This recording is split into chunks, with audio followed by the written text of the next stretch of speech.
প্রণাম মহারাজ। শারদাপল্লী বাঁকুড়া থেকে তন্ময় পাল প্রশ্ন করেছেন।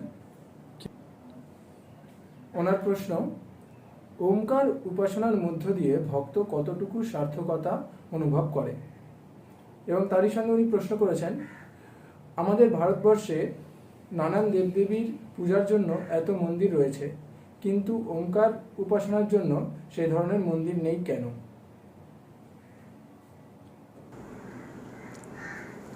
ওমকার উপাসনা কি? উপাসনা বলতে আমি কি বুঝি? আদৌ উপাসনা অর্থ আমি বুঝি, শুধু শাব্দিক অর্থ না, এর তাত্ত্বিক মানে কি? ফুল ধূপ নৈবেদ্য আর কিছু কল্পনা করা, একে উপাসনা বলে। আসন, কাছে গিয়ে বসা। কাছে কার বসা হয়? যাকে খুব ভালো করে জানা যায়। কোনো বস্তুকে জানার জন্য বা যার উপাসনা করা হচ্ছে, যে উপাস্য, তাকে গভীরতমভাবে নিজের কাছে আনার জন্য যখন তার সামনে যাওয়া হয়, থ্রু দেখা হয়, তখন তাকে উপাসনা বলে। সামনে কার বসা হয়? যার উপযোগিতা আছে, যা আমার প্রিয়, যার সত্তার সাথে আমার সত্তা একত্র ফিল করতে পারে, তারই কাছে আমরা যাই। এখানে ওমকার উপাসনা বলতে কি বলতে চাইছো? যে আজকাল যে মার্কেটে ওম ওম জপ চলে, ভাইব্রেশনের খেলা চলে, এমন কিছু বলছো না তো? এমন অবৈজ্ঞানিক অযৌক্তিক কথা বলো না, ওতে কিছু মাত্র হয় না। সামান্য কিছু হওয়ার কথা। তুমি যদি বলো কিছু তো হয়, আমি বলবো কিছু হয় না। কিন্তু তুমি কি বলবে? বলবে মহারাজ আমার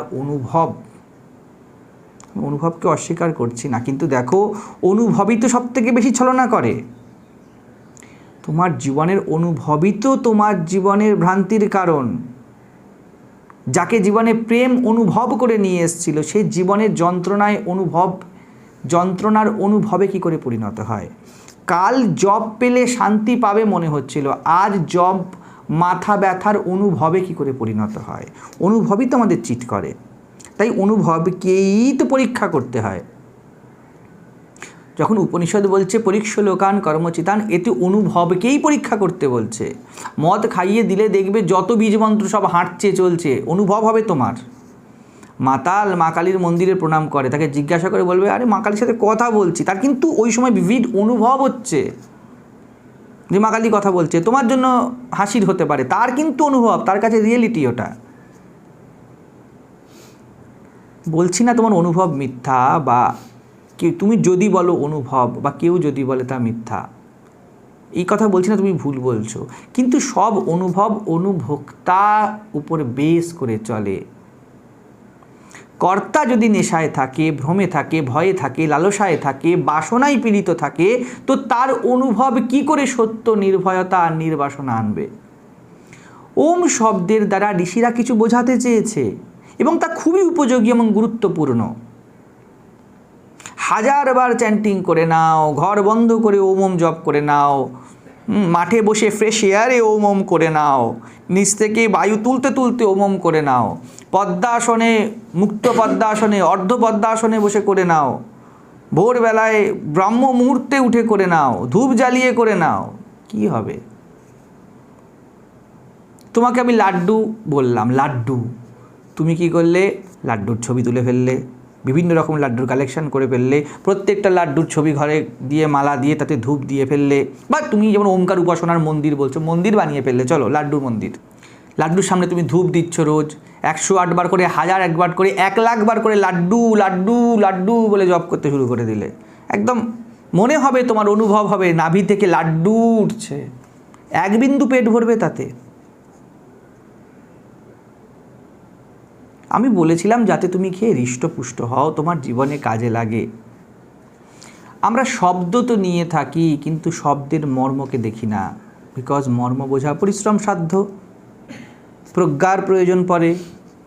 ওম কিছুকে মনে করায়। ওম দিয়ে কি বোঝা যায়? জগতের বিস্তার বোঝানো হয়েছে। যত বড় জগতই হোক না কেন, ওম মাত্র কিছু মনে করায়, অর্থাৎ জগতের এসেন্সকে, সারবত্তাকে মনে করায়। আবার বলে দিচ্ছি, আগেও বলি, তা ভগবান নয়, ঈশ্বর নয়, আত্মা নয়, ব্রহ্ম নয়।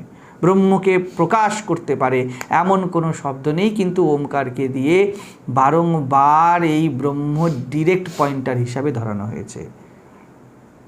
অ উ ম এই তিনটে প্রকৃতির তিন গুণকে বোঝায়, প্রকৃতির যে বৈচিত্র্য তাকে বোঝায়।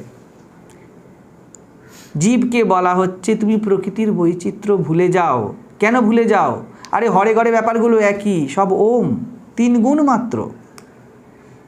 তুমি জাগ্রত অবস্থায় যা দেখছো তাকে অ দিয়ে বোঝানো হয়েছে, স্বপ্নে তুমি যা দেখো তাকে উ দিয়ে বোঝানো হয়েছে। আর এই দুটো বা যাবতীয় ভ্যারাইটি থেকে যে মুক্ত, যে বুঝে গেল সে মুক্ত হয়ে গেল। জগৎ দেখে তোমার ভয় হয়, লোভ হয়, আসক্তি হয়, দুশ্চিন্তা হয়। কি এই জগৎ? এই হরে ঘরে ওম মাত্র, তিন গুণ মাত্র। ধরো উপরি উপরি জগতে কি দেখছো? তোমাকে বাগতারা করেছে, তুমি জেগে আছো, তোমার বাড়িতে অভাব আছে, কালকে তোমার এক্সাম আছে, কি হবে যদি তুমি ঘুমিয়ে পড়ো এক্ষুনি? এগুলো তোমার মাথায় আর থাকবে, আর তোমাকে পীড়িত করতে চাইবে। এখন তুমি কি হলে?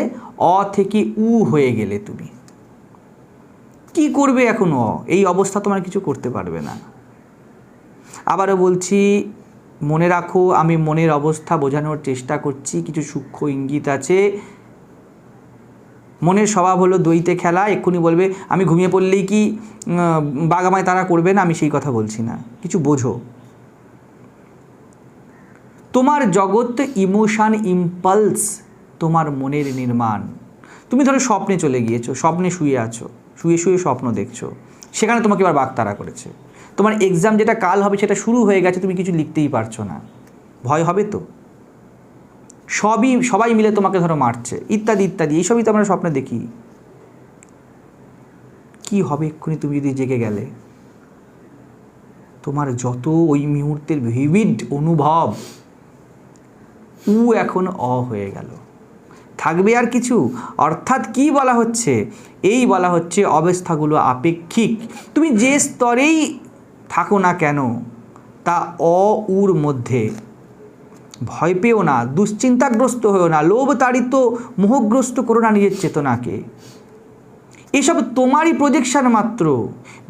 বিবিধতার মধ্যে একত্ব। আবারও বলছি, একত্ব মানে ব্রহ্ম নয়, আত্মা নয়। একত্ব মানে প্রকৃতি, মায়া, খেলা। এগুলি চেতনার খেলা, এগুলি মায়ার খেলা। এই তিন গুণই মায়ার। এটা মনে করিয়ে দেয় ওমকার।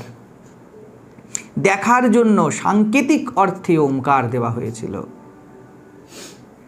ম অর্থাৎ সুষুপ্তি। যখন তুমি কিছু জানো না, মানে বৈচিত্র্যই তুমি জানো না, অনলি কি জানো?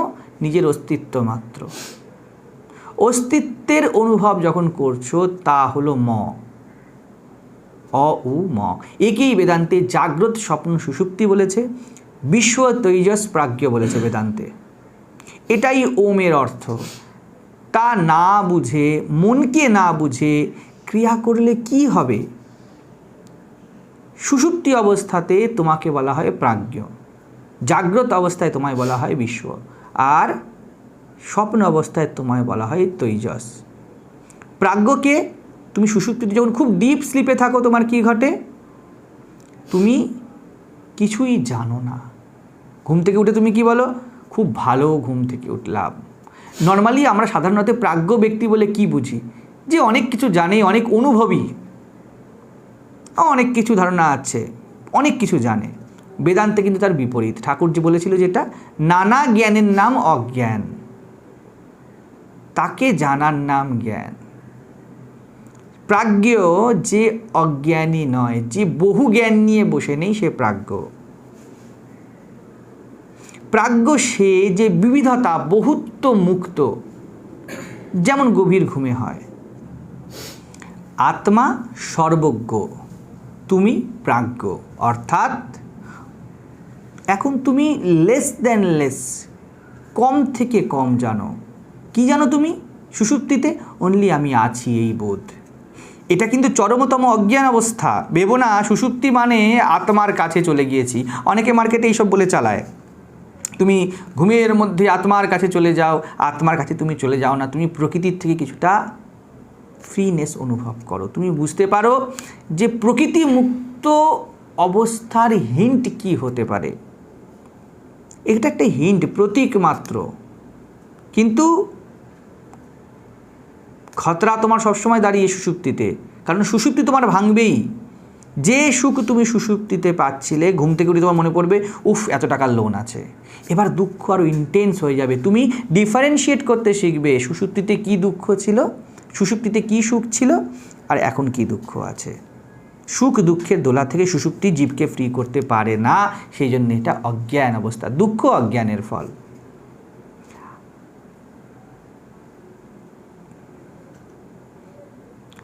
আত্মা যে জানে না, কি জানে না, সে কিছুই জানে না, তার অস্তিত্ব সম্পর্কেও সে জানে না।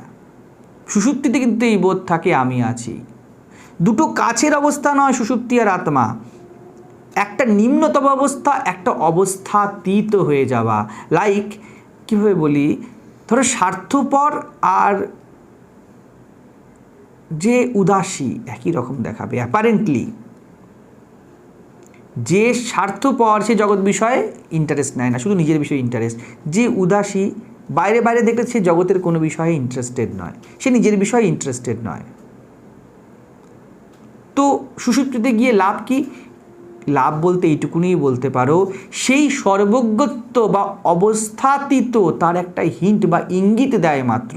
সুষুপ্তিতে যেমন জগৎ মনে থাকে না, আত্মস্থ পুরুষের মধ্যেও জগৎ থাকে না, জগতের প্রতি ইন্টারেস্ট থাকে না। ডিফারেন্টটা বুঝতে পারছো? কিছু মনে না থাকা আর কিছুতে ইন্টারেস্ট না থাকা। আত্মা সে যে সব কিছুকে, ইভেন জ্ঞানের পার জানতে যে সব কিছুকে জানতে জানতে যখন জানার আওতার লিমিটেশনস দেখা যায়, সে সর্বজ্ঞ আত্মা হয়ে যায়। যে আত্মা সে যে সব কিছুকে জানতে জানতে যখন সে দেখে যে জানার আওতায় সব কিছু লিমিটেড, জানার আওতা শেষ, থ্রেশহোল্ডে পৌঁছে গেছে, সে সর্বজ্ঞ আত্মা হয়ে যায়। অর্থাৎ সে জেনে যায় আর কিছু জেনে লাভ নেই, এখানে জানা শেষ। তাই আমি অন্য অর্থে এটা বলি, জগন্নাথ যে কিছু করে না, জগৎকর্তাকে যার কর্তৃত্বই নেই, সর্বজ্ঞকে যে কিছু জানে না, সে আছে তাও জানে না, প্রাজ্ঞ সে যে কিছু জানে না অনলি, কিন্তু নিজেকে জানে আমি আছি, তাই তো উঠে বলতে পারি। কিন্তু আত্মা তাতে এই জানা অজানা দ্বৈত থেকে মুক্ত, তাই তাকে অদ্বৈত বলে। ওম পরমাত্মা বাচক মানে কি হলো তবে? আমরা ওমকার উপাসনা কি এটা বুঝবার চেষ্টা করছি। ওমকার উপাসনার কি লাভ এটা জানতে চেষ্টা করছি। সেই উপনিষদের অ্যানশিয়েন্ট মেসেজ, ওম পরমাত্মা বাচক নয় বরং প্রকৃতি নিরোধক। তুমি আত্মার কথা বলো না, তুমি অনাত্মার কথা বলো। তিন অবস্থা তুমি নও। আবার চতুর্থ অবস্থাও যারা ইনি ঘাটে বলে চতুর্থ অবস্থা তুরীয়। ওম তার ইশারা মাত্র, ওই চতুর্থ অবস্থাকে বোঝানো বলা যায় না। তবে কি করণীয়? ওমকে বোঝো, তিন গুণ মায়াকে বোঝো যে এরা অনিত্য, আত্মা নিত্য নয়, জগৎ অনিত্য, এটা বোঝানোর জন্য ওম তার ব্যবহারিক মাধ্যম। কিন্তু ওই যে ভাইব্রেশন চ্যান্ট এইসব করলে কিচ্ছু হবার নয়, এগুলো মূর্খামি, অন্ধবিশ্বাস। সেই পুরনো হিন্দি ফিল্ম দেখেছিলে মনে আছে? সেই যে টাইম মেশিনে, হ্যাঁ, হয়তো 2001-এর কোনো মানুষ 1901-এ চলে গিয়েছে, বা কোনো একটা ট্রাইবেল এরিয়াতে গিয়ে পড়েছে, এসব সিনেমাতে হতো না, গিয়েছে এবং তার পকেটে একটা ফোন বেজে উঠেছে, পকেটে মোবাইল ফোন থাকে, সে বেজে উঠেছে, এবার ট্রাইবেলরা চারিদিকে হু হু করছে, তারা এইসব কিছু বোঝে না। তো রিং দেখে বুঝলো এর মধ্যে নিশ্চিত বিশেষ কোনো ক্ষমতা আছে, আলো জ্বলছে, বাজছে। তো তারা কী করলো, ওই ভাইব্রেশন থেকে হু হা করে তাকে প্রণাম করতে শুরু করে দিল। আমাদের অবস্থা এইরকমই। আমরা বুঝিনি যে ওমকারের সার্থক প্রয়োগ কী, তাই প্রণাম করতে শুরু করছি, হ্যাঁ, শ্বাস প্রশ্বাসের সাথে আনতে নিতে চেষ্টা করছি। আবার কেউ কেউ তো আবিষ্কার করে ফেলছে ওমকার কোন মিল্কি ওয়েতে বেরিয়েছিল, কি ঘটেছিল, কি মূর্খামি। ধরো তোমার কাছে একটা অ্যাপেলের মোবাইল আছে, তোমার 85 বছর বৃদ্ধ দাদুকে গিয়ে দাও, সে কি করে ওটাকে হ্যান্ডেল করবে? সে হাতে ধরবে মোবাইল, তার কাছে পূজ্য হয়ে যাবে, বলে বাবা আধুনিক জিনিস। যেই রিং হবে, মেসেজ আসবে, সে ভয়ের কারণ হয়ে যাবে তার মধ্যে। দেখবে যে নাতি আমার মোবাইল জানে, মানে নাতি একটা বিশাল কিছু। এর ব্যাকগ্রাউন্ড কি? সে মোবাইল বিষয়ে অজ্ঞান। আমাদেরও তাই হাল, না বুঝে ওল ঝোল মিনিং বের করে নিয়েছি ওমকারের। আর গুরুজি মার্কেটে বলছে লে, এই তো সেই ট্রাইবেল এসে গেছে। সেই ঠাকুরের গল্প ছিল কেশব কেশব হরি হরি, আমরা জানি আর বলছি না। এই একই অবস্থা আমাদের এই সব বিষয়তে, শাস্ত্র, ওমকার। যদি আমরা এগুলোর সংকেত বুঝতাম, তবে কি এমনভাবে আমরা বারবার হারতাম? প্রাচীনতম এক দেশ, যে চেতনা জীবনের গভীরে গিয়ে জীবনকে আতশ কাঁচ লাগিয়ে বুঝেছিল, এত কাছে থেকে দেখেছিল, যখন অন্যান্য জায়গাতে জীবনযাত্রার বিকাশ পর্যন্ত হয়নি, তখন যে পঞ্চ এবং দশ অন্তরিন্দ্রিয় সংযম নিয়ম যম আসন আবিষ্কার করে জীবন কি বুঝে ফেলেছিল, যে গীতা উপনিষদে এনেছিল, সে এতবার হারলো কিভাবে? এই সব অজ্ঞান, অন্ধবিশ্বাস, কুসংস্কার আমাদের ভিতর থেকে ঘুণ ধরা করে দিয়েছিল। আজও সেই একই খেলাই চলছে। যে জীবনকে জানার ইঞ্জিনিয়ার ছিল, সেই ভারতের জনজীবন এত হীনমন্যতা, ভয়ে, স্বার্থ কিভাবে এসে গেল?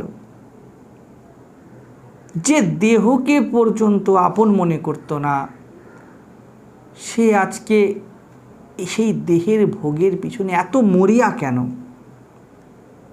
আমরা হেরেছি, মরিনি। আর তা অতি অতি লজ্জার। যে হেরে বাঁচে সে বীর, না যে লড়ে মরে সে বীর। বেঁচে আছি তার প্রমাণ আমরা, এখনও সনাতন ধর্ম রয়েছে। এর মানে এই ভাববেন না যে দেখছো আমরা বীর তাই সনাতন আছে, আজ্ঞে নয়। তুমি বেঁচে তো আছো, কিন্তু প্যারালাইজড হয়ে তোমার অন্তঃকরণ হেরে বসে আছে। যুদ্ধে পরাস্ত সৈনিকদের যে যন্ত্রণাময় জীবন, তা এখন আমাদের। এর থেকে ধর্মের জন্য মৃত্যু শ্রেয় ছিল। সিনেমায় দেখনি যে হিরো সে ভিলেনকে লাস্টে মারতে মারতে ছেড়ে দেয়, যা। মনে করো ওই ভিলেনের ওই সময় অন্তর্দাহ, একে তো হেরে গিয়েছে, তারপরে মরতে চলেছে, মরতে মরতেও কেউ করুণার একটা লাথি তাকে মেরে ছেড়ে দিয়েছে। কি ভয়ঙ্কর মানসিক স্থিতি হয় তার। এই স্থিতিতে কি তো সুইসাইড হয়। কেউ যখন তোমার ভিতর থেকে হারিয়ে দেয়, কেউ যখন তোমায় ভিতর থেকে হারিয়ে দেয়, তার সামনে মৃত্যু শ্রেয়। সনাতন ধর্মের নামে আজ অহংকারী এক পরাস্ত সৈনিকের লাশ তা হলাম আমরা। কারণ আমরা অন্তর্জীবন বুঝিনি, তার ইশারা বুঝিনি। যার অন্তর মরে গিয়েছে, যার হার্ট নেই, সুন্দর যতই বডি হোক না কেন, সে কি আদৌ জীবিত? আমরা আজও বলি ধর্মে কর্মের বিষয়ে বেশি বুদ্ধি মারতে আসিস না, ওখানে শ্রদ্ধায় মাথা নত করে দিতে হয়। ও তো শেষের কথা। শ্রদ্ধা মানে বোঝো, সত্য জানার তীব্র আকুতির নাম শ্রদ্ধা। আমি জানি সত্য অজ্ঞেয়, কিন্তু শেষ অবধি মিথ্যা কাটতে কাটতে এগোবো, একে বলে শ্রদ্ধা। আর শেষের সব থেকে বড় মিথ্যা আমি কাটবো, তা কি? তা আমি নিজে। জিজ্ঞাসার অভাব আর পূর্ণ জ্ঞান, এই দুটো কি একই জিনিস হলো? কেউ অঙ্ক বুঝেছে, সে বলছে, টিচার জিজ্ঞেস করলে কিছু জিজ্ঞাসা আছে, সে বলছে না স্যার, নো আস্কিং। আর যার অঙ্ক শিখতেই কোনো ইন্টারেস্ট নেই, তার মধ্যেও কোনো আস্কিং নেই। দুটো কি সমান হলো? আমাদের আধ্যাত্মিকতাও সেই পর্যায়েরই। তো ওম উপাসনার বাস্তবিক অর্থ কি? এই ত্রিগুণ প্রকৃতি, যা জাগ্রত, স্বপ্ন, সুষুপ্তি, সব মিথ্যা, আপেক্ষিক। তোমার জীবনে যা প্রাপ্তব্য, যা প্রাপ্ত, যা আশা, সব, ইভেন তুমি যাকে আই বলো, যাকে মূল অহম বলো, তাও প্রকৃতির স্তরেরই। এর পারে যেতে হবে, অর্থাৎ জগতে সত্য খুঁজো না, চেতনা বা মনের মধ্যে সত্য খুঁজো না। যে স্তরে তুমি আছো, তোমার কাজ চেতনার সেই স্তরের মিথ্যাত্ব দেখো, লুফোলস দেখো, ফেক তৃপ্ত হয়ে বসে থেকো না, আর তাকে কাটতে কাটতে এগিয়ে চলো। কোথায় পৌঁছাবো? কোথাও নয়, এ অনন্ত অবিরাম চলন, অবিরাম পথ। তাই তো মুক্তি অনন্ত। ওমকার মানে এই নয় যে জগতে দুঃখ অশান্তি, তাই আমি ওমকার ওমকার জপ করি বা ভগবানের পুজো করি, একই কথা। পরমাত্মার একটা ছবি বানিয়ে নেব ওমকার দিয়ে, তা কিন্তু নয়। ওমকারের একটা ছবি বানিয়ে ফেলবো, দেন তাকে পাবো, এ তো পলায়ন। ওম উপাসনা অর্থাৎ জীবনের যন্ত্রণার যথার্থতার সামনে যাও, ফেস করো নিজের উইকনেসকে। এ নয় যে ওম নামে ভবিষ্যতের কোনো একটা এইম বা ঈশ্বর লাভ অ্যাটসেট্রা এইম বানিয়ে জীবনকে ফাঁকি দেব। জীবন তোমার তথ্য, তাকে ফাঁকি দিয়ে তুমি বাঁচবে কিভাবে? কাজ করব না, আরে উচিত কাজ করো। সম্পর্ক থেকে পালাবো, আরে আধ্যাত্মিক সম্পর্ক গড়ো। বন্ধনকে পাশ কাটিয়ে সাধনা হবে না, সাধনা মানেই তো বন্ধনকে ভাঙা। মুক্তির পথ বন্ধনের বন কেটেই বেরোয়। মুক্তির নদী নিজের পথ পাহাড় বন শহরের মধ্যে দিয়ে করে। এই নয় যে সাইট কাটিয়ে বেরিয়ে চলে যাবে। 3 গুণের সংসার থেকে লুকিয়ে চুরিয়ে ধামাচাপা দিয়ে ওমকার উপাসনা হয় না। এ তো নিজেকে ঠকানো।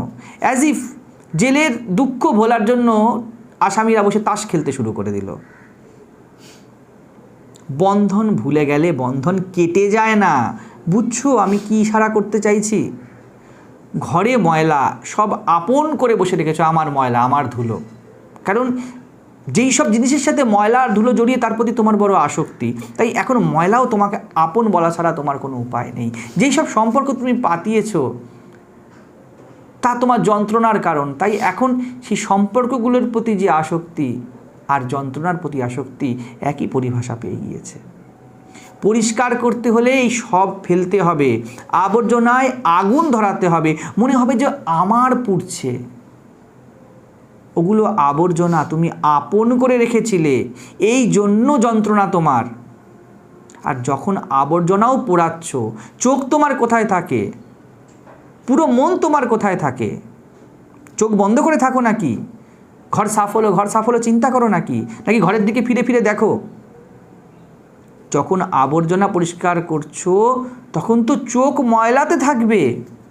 যখন জীবনে ওমকার সাধনা করছো, চোখ ওমকারে কেন থাকবে? চোখ তো জীবনে থাকবে। জীবনে চোখ থাকার নাম ওমকার সাধনা। তেমনি ওম বলে শব্দ কি, ওম বলে একটা শব্দ বললে কি হবে, একটা আকার বললে কি হবে? কি চিন্তা করছো? নিজের বন্ধন দেখো, ওম তারই পয়েন্ট করছে। তুমি মুক্তির কি চিন্তা করছো? বন্ধনের প্রতি সজাগতা, মুক্তির প্রতি নয়। সারা দিনে কবার ওম তোমার প্র্যাকটিক্যাল কি কাজে লাগে বলো?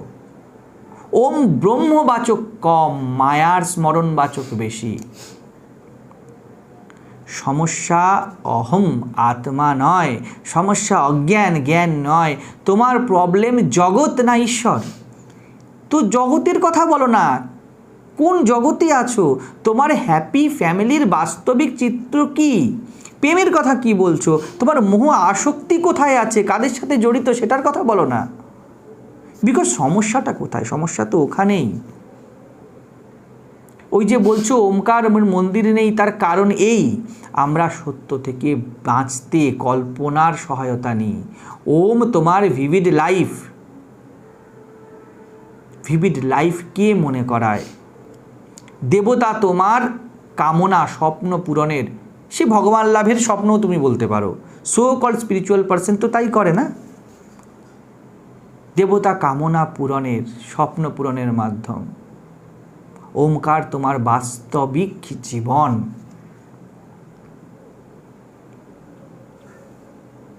ঘরে যারা আছে সব রাধু আর হৃদয়, তাদের খাইয়ে দাইয়ে মনে তাদের প্রতি আসক্তি, দুর্বলতা এবং বাড়ি ফেরার ভয় নিয়ে তুমি বেলুড় মঠে গিয়ে ধ্যান করলে কি হবে? ওমকার যা পয়েন্ট করছে তা হলো তোমার প্রত্যক্ষ জীবনের দুর্বলতা এবং তা আপেক্ষিককে ছাড়িয়ে তুমি আলটিমেটের দিকে এগিয়ে যাও। এটা ওমকারের বার্তা। তুমি কি ওম ওম চোখ বন্ধ করে জপ করবে? ওম উপাসনা নিজের জীবনে হবে, ধ্যানের চিন্তা এইসব করে যথার্থতা থেকে পালানো নয়, অযথার্থতা ছাড়ার সাহস, এটাই ওমের প্রতিপাদ্য। এবং জীবন বলতে আমি একদম প্র্যাকটিক্যাল জীবন বলছি। সকালে তুমি যা করছো, যা খাচ্ছ, যা চিন্তা করছো, যেগুলোকে জীবনে গুরুত্ব দিচ্ছ, যেসব সম্পর্কগুলোর সাথে তুমি দিনরাত ওঠা বসা করছো, ওমকার এইগুলোর প্রত্যক্ষতা। তুমি এগুলিকে যদি প্রত্যক্ষভাবে না দেখো, ওমকার তোমার জীবনে কোনো সাধনা হিসাবে, কোনো অনুভবে কোনো কাজ দেবে না। তুরীয়কে পয়েন্ট করা কম, তামসিকতা ছাড়া ওমকারের উদ্দেশ্য। অসঙ্গকে বাদ দাও, কুসঙ্গ ছাড়ার জিলকে বলে ওমকার। নির্জনতা খোঁজা নয়, সঙ্গ নির্বাচনের যোগ্যতা চেনার ক্ষমতাকে বলে ওমকার। বিশ্ব তৈজস প্রাজ্ঞকে ছাড়িয়ে যাওয়া নয়, ওর যথার্থতাকে জেনে বেকার ছাড়ো টাইম ওয়েস্ট বলে দেওয়ার নাম, বলে দেওয়ার সাহস ওমকার। আর তা ভারী মূল্য পরিশ্রম, অন্তর নিংড়ানোর মতো বুকের পাটা দাবি করে। তাই চারিদিকে তুমি যে বলছো মন্ত্রের আগে তুমি ওমকারকে পেয়ে যাবে, বইতে তুমি ওমকারকে পাচ্ছ, হয়তো মন্দিরে পাচ্ছ না, কিন্তু ব্যাপারটা তো একই। কিন্তু তোমার জীবনে ওমকার নাবে না।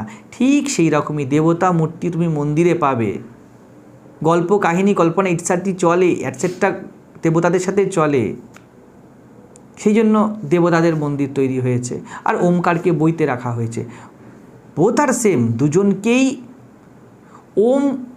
দুজনকেই যথার্থ সম্মান না দিয়ে অপমান করা হয়েছে। ওম জীবনের ফ্যাক্ট, আর তা আমরা মোটেই ঘাঁটতে চাই না। ঘাঁটলেই কি সংসার, কি তোমার ঈশ্বর সাধনা, সবে ঠুনকো ভাব বেরিয়ে পড়বে।